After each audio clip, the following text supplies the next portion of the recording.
Chapter 12, The Shepherd's Staff. Cardinal Francesco Delacroix stood in the Crystal Cathedral of New Vatican Station, leading what might be humanity's final mass in the solar system that had given birth to their species. Before him, representatives of every major religion and philosophical tradition had gathered: Christians, Muslims, Jews, Buddhists, Hindus, and dozens of smaller faiths, all united by the knowledge that they were about to undertake a journey that would last for centuries. "My brothers and sisters," he said, his voice carrying through the cathedral's acoustics to reach every corner of the vast space, "we gather today not in despair, but in hope. We leave behind the world that made us, but we carry with us the spirit that defines us." In the congregation, he could see the faces of humanity's spiritual leaders: Imam Abdullah Hassan, Rabbi Sarah Goldman, the Dalai Lama's successor Tenzin Norbu, and High Priestess Maria Santos of the Neo-Pagan Council. These were the people who would guide humanity's souls through the darkness between stars, maintaining faith and hope during the longest journey in human history. "Cardinal," came a whisper from his aide, Father Michael Torres, "Admiral Hayes is requesting a private audience after the service. It concerns the spiritual welfare of the evacuation fleet." Delacroix nodded, continuing his sermon while his mind wandered to the challenges that lay ahead. The Ark ships would carry millions of people through centuries of isolation, cut off from everything they had ever known. Without spiritual guidance and a sense of shared purpose, the psychological strain could destroy their communities long before they reached their destination. After the service, he met with Admiral Hayes in the station's conference room, along with the other religious leaders who had participated in the ceremony. The Admiral looked even more worn than usual, the weight of commanding humanity's exodus clearly taking its toll. "Your Eminence, spiritual leaders," Hayes began, "I need your help with something that may determine the success or failure of our entire mission." "How can we serve?" asked Imam Hassan, his voice calm despite the gravity of the situation. "The journey to our new home will take between 3 and 4 centuries. That's 12 to 15 generations of people who will be born, live, and die aboard the Ark ships without ever seeing their destination. We need to ensure that they maintain hope, purpose, and social cohesion throughout that time." Rabbi Goldman leaned forward, her expression thoughtful. "Admiral, you're asking us to create a new form of faith, one that can sustain people through the longest journey in human history." "Exactly. We've calculated the technical requirements for the journey: life support, power systems, resource management. But we haven't adequately planned for the psychological and spiritual needs of the travelers." The Dalai Lama's successor, Tenzin Norbu, spoke softly. "In Buddhism, we speak of the middle path, finding balance between extremes. The people of the Ark ships will need to find balance between remembering their origins and embracing their destiny." High Priestess Santos nodded in agreement. "The journey itself becomes sacred. Not just the departure from Earth or the arrival at our new world, but the centuries of travel in between. We need to help people find meaning in the journey, not just in the destination." Cardinal Delacroix had been contemplating this challenge for weeks, ever since the evacuation had been announced. "We need to create new traditions, new ceremonies, new ways of marking time and celebrating community. The children born aboard the ships will have no connection to Earth except through stories and images. We must give them something to believe in." "What about the possibility of encountering aliens?" Admiral Hayes asked. "Our intelligence suggests that our destination system is inhabited. How do we prepare people spiritually for contact with non-human intelligence?" The question created a moment of profound silence. Every major religion would need to grapple with the theological implications of intelligent alien life. Some had already begun the process, but others would face a crisis of faith when confronted with the reality of non-human consciousness. "We teach humility," Father Torres said quietly. "We acknowledge that creation is vast beyond our understanding, and that intelligence may take forms we cannot imagine." "We teach respect," added Imam Hassan. "If we encounter other intelligent beings, we approach them as fellow travelers in the universe, not as obstacles to our survival." "And we teach wisdom," concluded Rabbi Goldman. "We learn from our mistakes on Earth. We caused the death of our own star through our hunger for energy. We must not repeat such errors in our new home." Admiral Hayes looked around the room at these spiritual leaders who would help guide humanity through its greatest challenge. What do you need from me to make this work?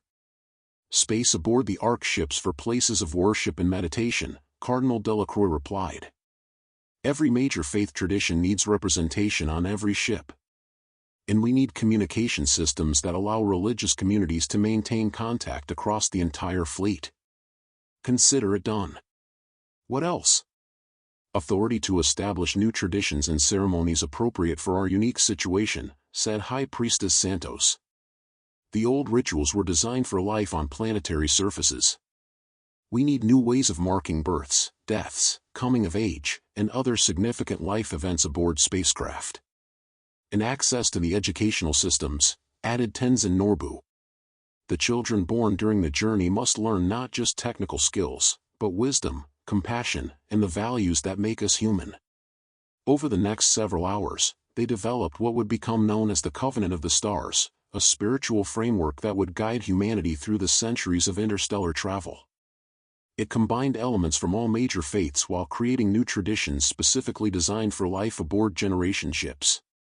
The Covenant will establish 3 fundamental principles, Cardinal Delacroix explained as they finalized the document. First, the principle of remembrance, we will honor our origins on Earth while accepting that we can never return. Second, the principle of journey, we will find sacred meaning in the travel itself, not just in our destination.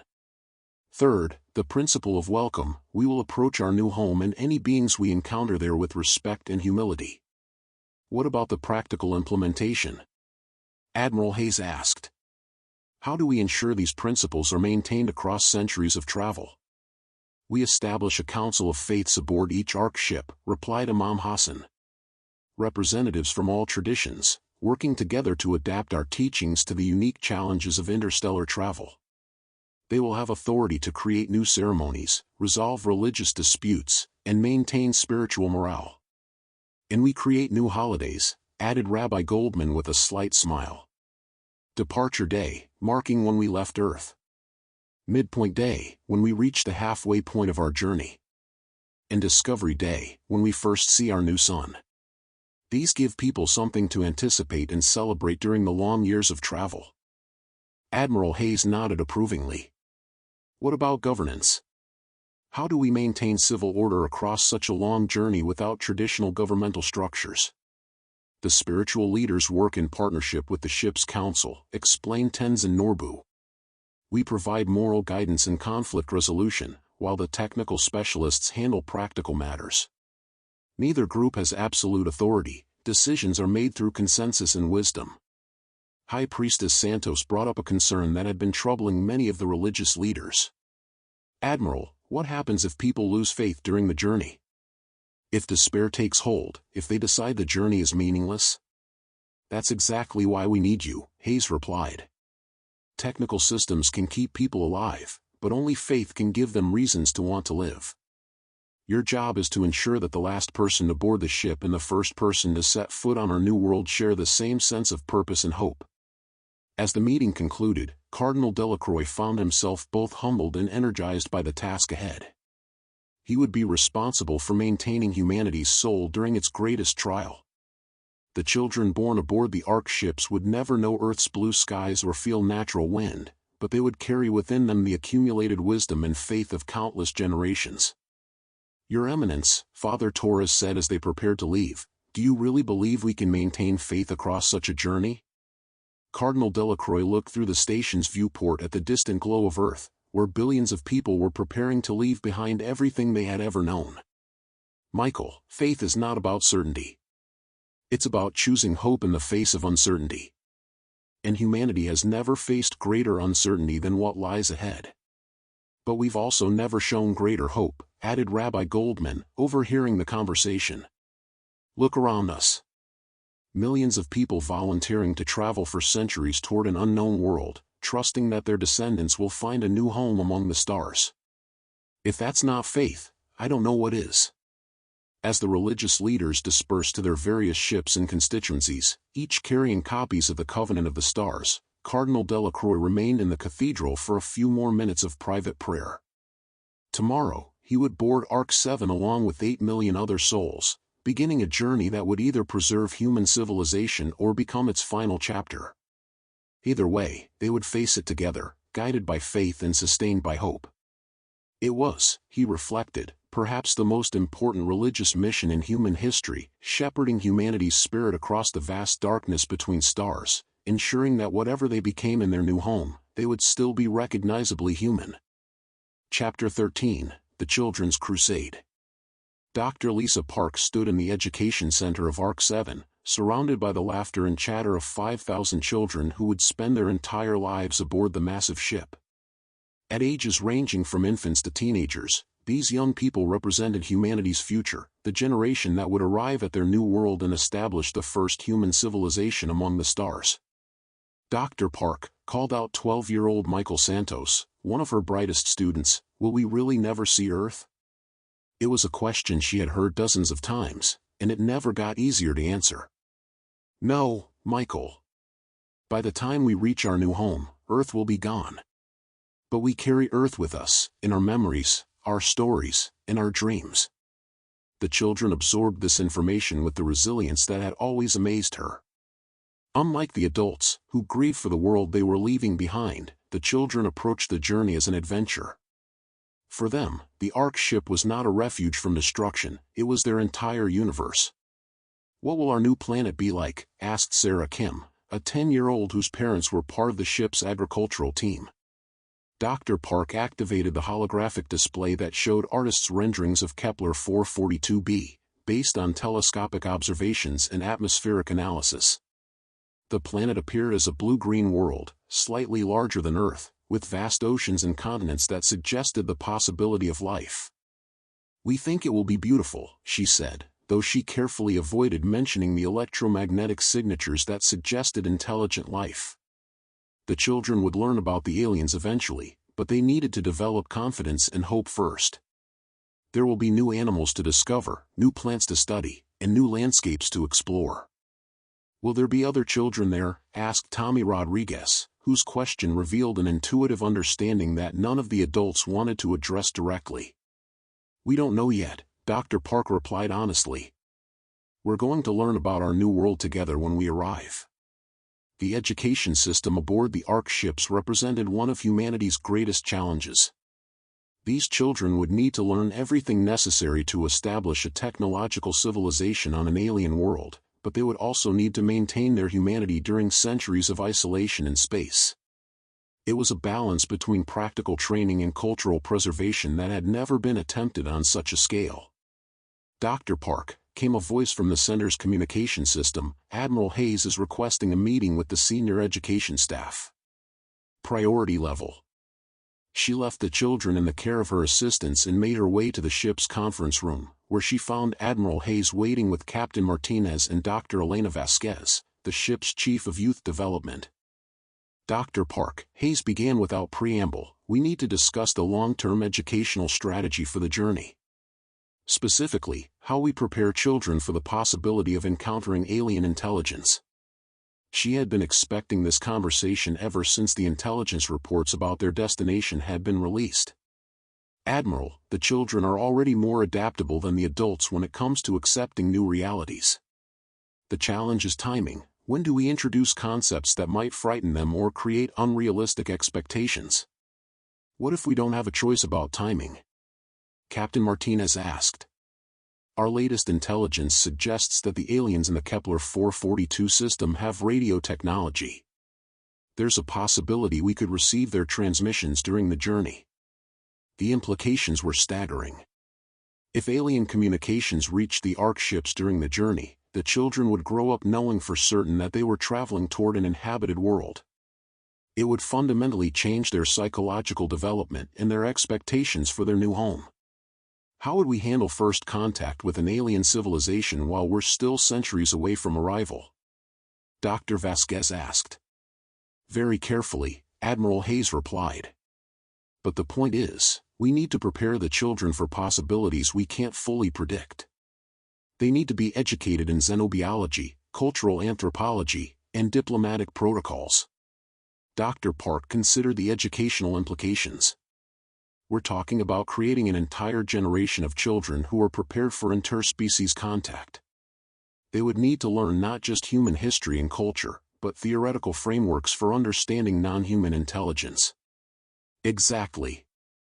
These children will be our first ambassadors to whatever civilization we encounter. Their attitudes and expectations will shape humanity's relationship with alien intelligence for generations to come. It was a profound responsibility. The children aboard the Orc ships would need to be both thoroughly human and uniquely prepared for contact with non-human minds.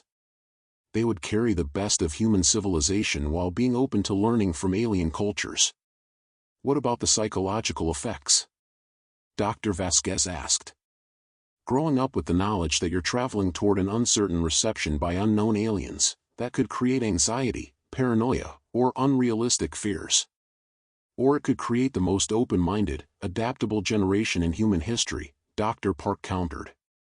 Children who grow up expecting diversity and difference might be better equipped to handle contact with alien intelligence than adults who develop their worldviews assuming humans were alone in the universe. Admiral Hayes leaned forward. Dr. Park, I'm authorizing you to develop a new educational curriculum, one that prepares children for successful integration with alien civilization while maintaining their human identity and values. You have unlimited resources and access to our best xenobiologists and anthropologists. What about the parents? Dr. Park asked. Many adults are already struggling with the idea of encountering aliens. How do we educate children for interspecies contact when their parents are terrified of it?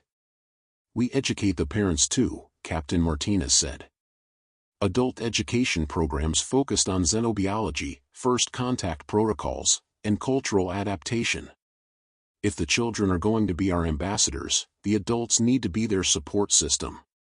Over the next several weeks, Dr. Park worked with teams of educators, psychologists, and xenobiologists to develop what would become known as the Starbound curriculum. It combined traditional human education with theoretical frameworks for understanding alien intelligence, practical training in diplomacy and cultural exchange, and psychological preparation for life in a multi-species civilization. The key, she explained to her fellow educators, is to teach flexibility without losing identity. These children need to be proud of their human heritage while being open to learning from alien cultures. They need to be confident in their own values while respecting different forms of intelligence. What if the aliens are hostile? Asked Dr. Robert Chen, the ship's chief psychologist. How do we prepare children for the possibility that they might face conquest or enslavement?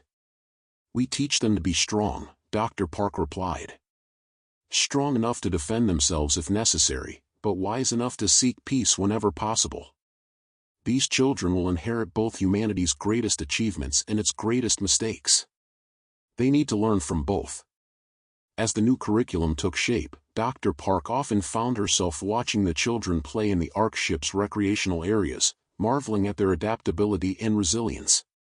They had already accepted that their home was a spacecraft traveling between stars, that their parents had left behind an entire world, and that their future lay on a planet none of them would see for decades. If any generation could successfully navigate first contact with alien intelligence, it would be these children, the Starborn generation, raised in the void between worlds and educated for a future that no human had ever imagined. Chapter 14, The Silent Watchers. Commander Elena Torres stood in the sensor array chamber of Deep Space Station Omega, humanity's most distant outpost, positioned at the edge of the solar system's heliopause. Through her instruments, she watched the approach of something that defied every assumption about their lonely journey to the stars. The electromagnetic signatures were unmistakable. Alien technology was coming to investigate the human evacuation. Commander, reported Lieutenant Chang from the primary sensor station, the object is definitely artificial. Length approximately 800 meters, using some form of reactionless drive system we don't recognize. It's been shadowing our outer evacuation convoys for the past 6 hours. Torres felt her blood run cold.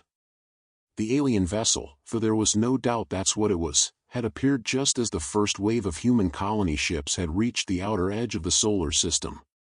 It was conducting what appeared to be reconnaissance, staying just beyond weapons range while systematically scanning the human fleet.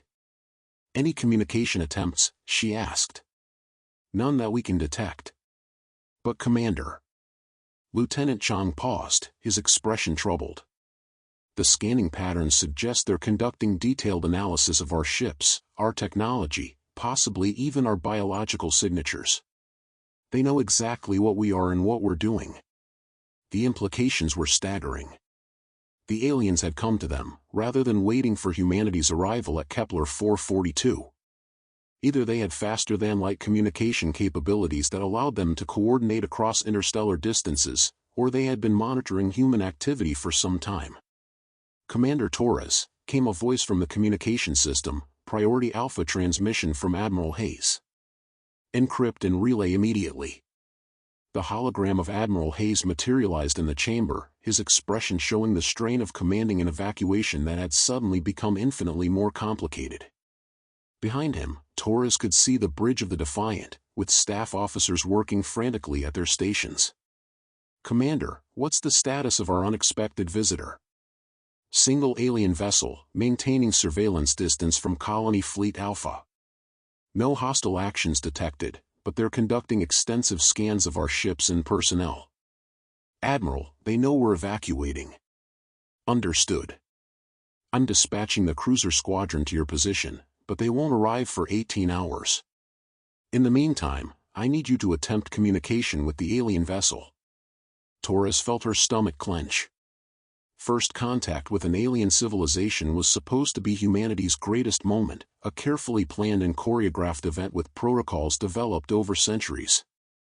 Instead, it was happening during a desperate evacuation, with humanity appearing as refugees fleeing a disaster of their own making. Sir, what are our communication protocols? We've never had actual first contact procedures approved.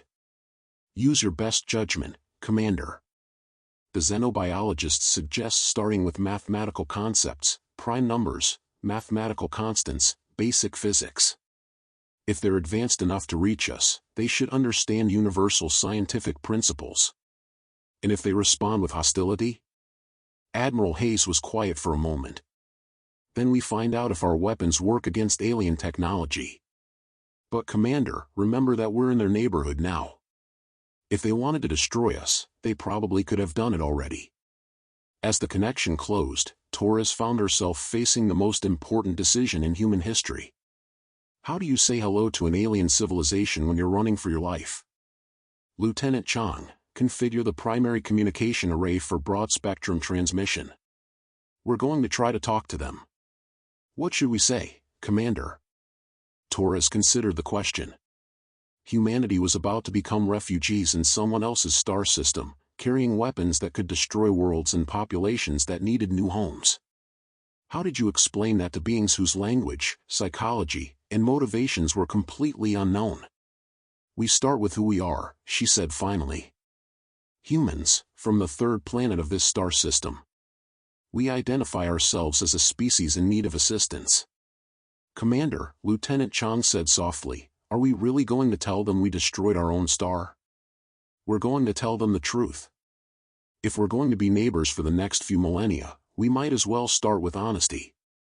The first transmission was simple, a sequence of prime numbers followed by mathematical constants and basic physical principles.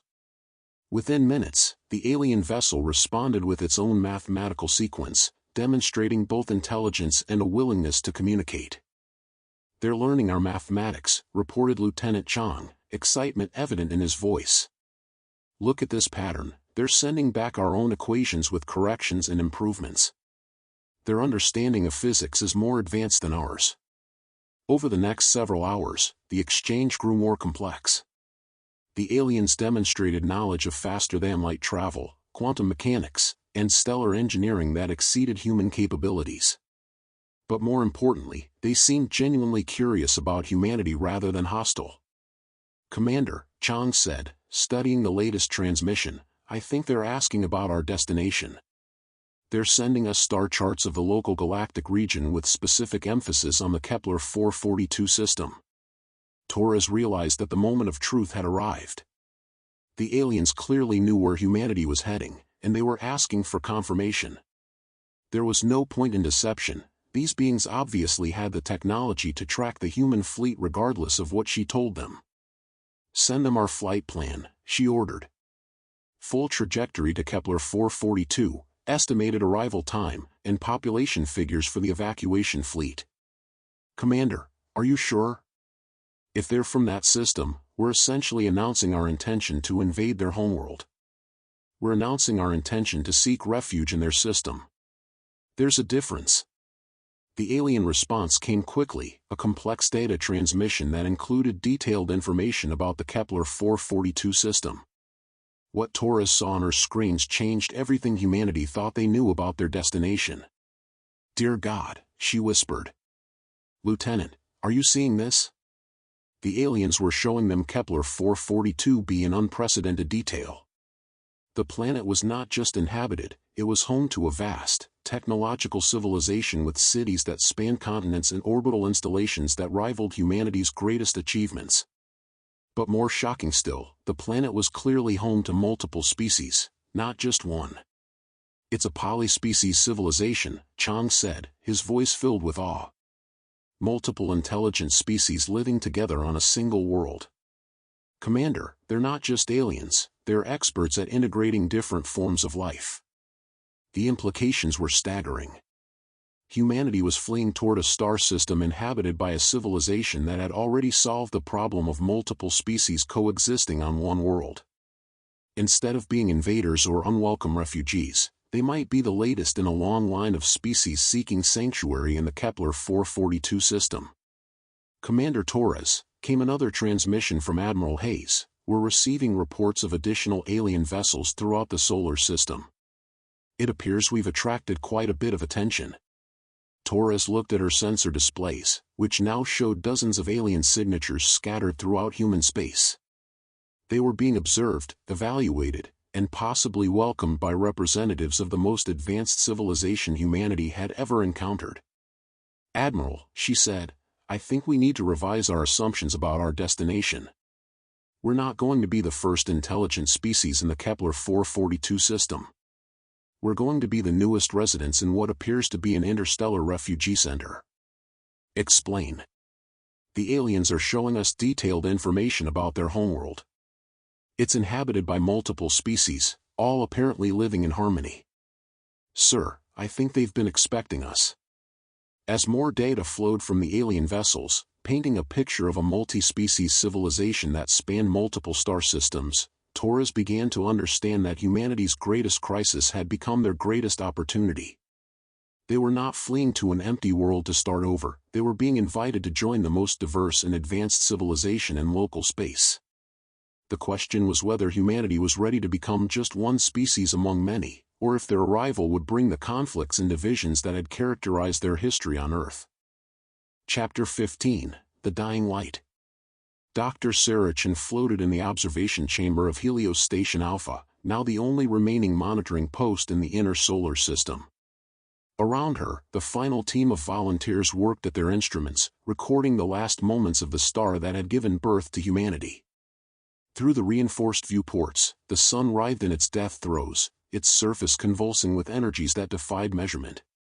"Quantum resonance patterns are reaching critical amplitude," reported Dr. Kumar Patel, his voice steady despite knowing they had perhaps hours to live. "The cascade effect is propagating through the outer layers. Core collapse is imminent."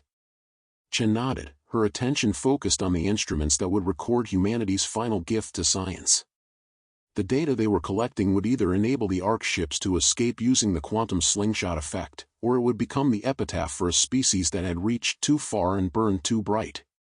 "Dr. Chen," came a voice from the communication station, final transmission from Admiral Hayes. "The evacuation fleet has reached minimum safe distance. You're authorized to begin final data collection protocols." She took a deep breath, knowing that she was about to witness the most violent event in the solar system's history. "All stations, prepare for core collapse observation. This is for posterity, people. Let's make it count." The sun's surface suddenly stilled, an eerie calm that lasted for exactly 17 seconds. Then the star began to collapse inward, its outer layers falling toward the core at velocities that approached significant fractions of the speed of light. The quantum resonance effects created patterns of energy that no human instruments had ever been designed to measure. Cascade propagation confirmed, Dr. Patel reported. The fusion reactions are destabilizing in sequence, exactly as predicted. We have perhaps 6 hours before the explosion. 6 hours to record the death of a star. Chen activated every sensor array, every quantum detector, every instrument capable of recording the fundamental forces that were tearing their sun apart. The data stream was incredible, terabytes of information flowing every second, documenting the quantum mechanics of stellar collapse in unprecedented detail.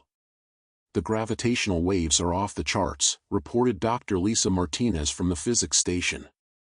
We're seeing space-time distortions that confirm the quantum tunneling hypothesis. The core isn't just collapsing, it's creating a temporary quantum vacuum that's destabilizing normal matter at the subatomic level. It was exactly the effect that Dr. Nakamura's team needed to create their quantum slingshot. The stellar explosion would create a bubble of altered spacetime that the Orcs ships could use to achieve faster-than-light velocities far beyond their normal capabilities. But the timing had to be perfect, and the data Chen's team was collecting would make that precision possible. Dr. Chen, came another communication, this one from Dr. Nakamura aboard Arc 7, we're receiving your data stream. The quantum patterns are exactly what we need for the FTL boost calculations. How much more time do we have?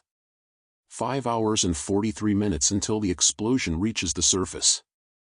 The quantum effects will peak approximately 6 minutes before visible detonation.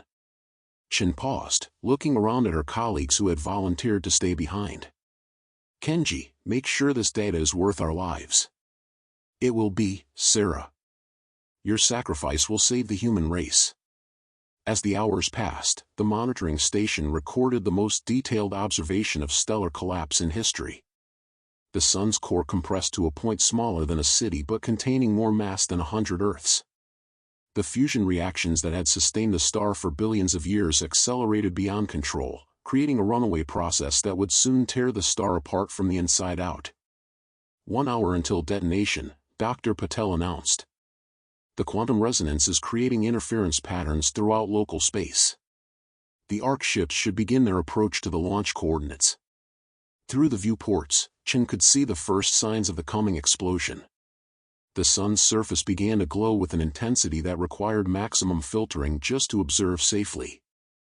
Solar flares erupted with energies that dwarfed anything in the star's recorded history, reaching out like grasping fingers toward the fleeing human fleet. Dr. Chen, came a final transmission from the evacuation fleet, this is Admiral Hayes. On behalf of humanity, thank you. Your sacrifice will be remembered. Just make sure they reach the new world safely, Admiral. And tell them. Chen paused, thinking of the billions of people who would never see Earth again. Tell them that we watched the sun die so they could live under new stars. The final minutes arrived with terrifying beauty.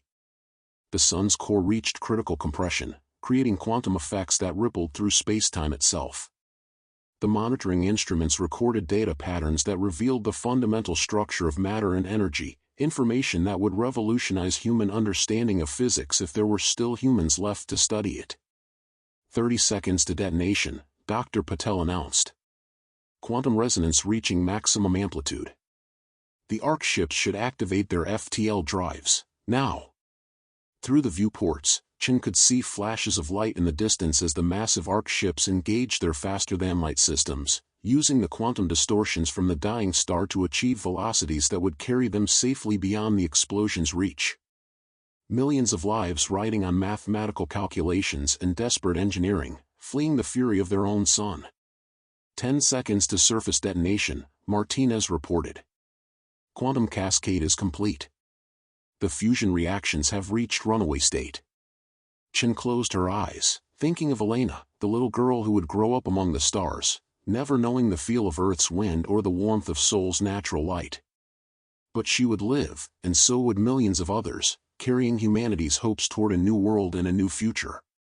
5 seconds. 4. 3. 2.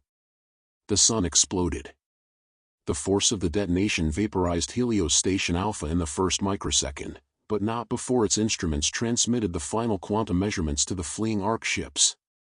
The explosion propagated outward at nearly the speed of light, sterilizing everything in its path and transforming the solar system into an expanding sphere of deadly radiation.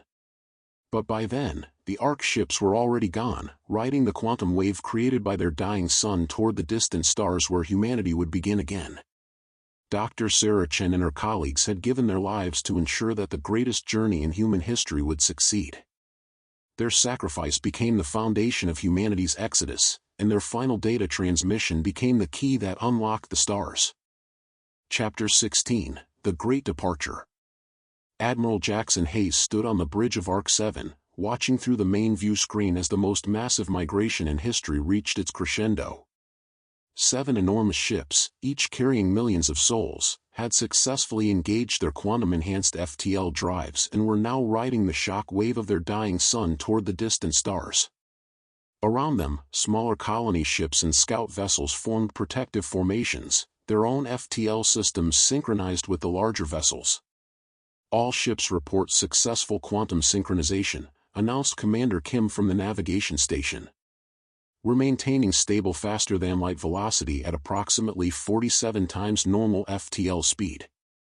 Estimated time to Kepler 442 system, 218 years. Hayes nodded, though his attention was focused on the tactical display showing the alien vessels that continued to shadow the human fleet. The mysterious ships had maintained their surveillance throughout the evacuation, making no hostile moves but clearly documenting everything about humanity's exodus. Any change in alien behavior since we achieved FTL? He asked. Negative, Admiral.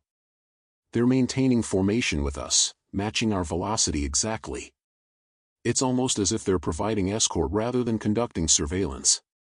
The thought had occurred to Hayes as well. The alien vessels were positioned in what appeared to be protective formations around the human fleet, their advanced sensors sweeping space ahead for potential hazards. Instead of predators stalking prey, they seemed more like guides leading refugees to safety. Admiral, came a voice from the communication station, incoming transmission from Commander Torres on the Deep Space Station Omega. She reports successful first contact protocols with the alien vessels. Hayes activated his personal communicator. Elena, report. Commander Torres's voice came through clearly despite the quantum distortions of FTL travel. Admiral, the aliens have been providing us with detailed navigational data for our journey to Kepler 442. They're not just escorting us, they're actively helping us reach our destination safely. What kind of assistance? Updated star charts, warnings about gravitational anomalies, even suggested course corrections that will reduce our travel time by several weeks. Sir, they want us to reach their system safely and quickly. It was a revelation that changed everything about humanity's situation. Instead of being unwelcome refugees fleeing to an uncertain reception, they were apparently expected guests being guided to their new home by the very civilization they had feared might reject them. Any indication of why they're helping us? Hayes asked. The mathematics they're sharing suggest this isn't the first time they've guided refugees to the Kepler 442 system. The patterns indicate multiple previous evacuations from different star systems. Admiral, I think they're professional refugee assistance coordinators. Hayes absorbed this information with growing amazement. Humanity was joining not just a multi-species civilization, but an interstellar refugee network that helped species escape cosmic disasters and find new homes among the stars. Their crisis had connected them to something far larger than they had ever imagined. Admiral Hayes, came another voice from the bridge communication system. This is Dr. Nakamura in engineering. I'm receiving technical specifications from the alien vessels, improvements to our FTL systems that could reduce travel time even further. Explain. They're showing us how to optimize our quantum field harmonics. With their modifications, we could reach Kepler 442 in approximately 160 years instead of 218. The improvements would also make our systems more stable during the journey. It was an offer of technological assistance that could save decades of travel time and significantly improve the chances of successful arrival. But it also meant accepting alien modifications to humanity's most critical systems. Dr. Nakamura, what are the risks of implementing alien technology in our FTL drives? Unknown, Admiral. But the mathematics check out, and the alien ships are using similar systems without apparent problems. The bigger risk might be refusing their help. Hayes considered the decision that would affect millions of lives over the course of centuries.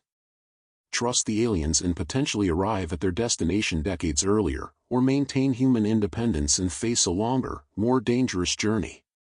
Implement the modifications, he decided. But do it gradually, on one ship at a time. If there are problems, we need to be able to revert to our original systems. Over the next several hours, the human fleet underwent the most significant technological upgrade in its history. Alien technicians, who appeared through holographic projection since the species couldn't share the same atmospheric conditions, worked alongside human engineers to optimize the FTL drives of all 7 Orc ships. The improvements are remarkable, Dr. Nakamura reported as the modifications neared completion. Not only are we faster, but the quantum field stability has improved by orders of magnitude. These aliens have been perfecting FTL travel for much longer than we have.